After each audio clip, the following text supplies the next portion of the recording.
So today we're gonna find out if an iMac, can handle a Raptor. We were gonna use the big monster truck, but some douchebag stole my fuel lines out of it. And of course the fuel lines are 6 feet tall, so it's pretty easy just to walk under there and steal them. So we'll use the Raptor for this.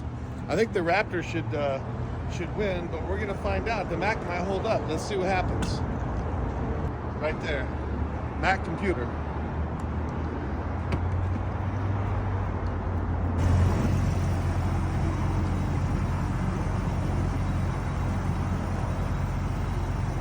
Probably film these too, huh?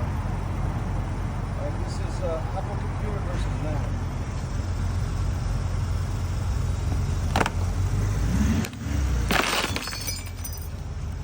I don't know if the Mac's gonna make it, guys.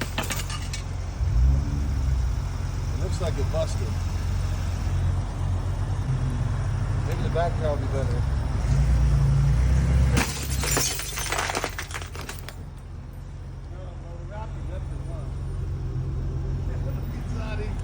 He's like, what the hell?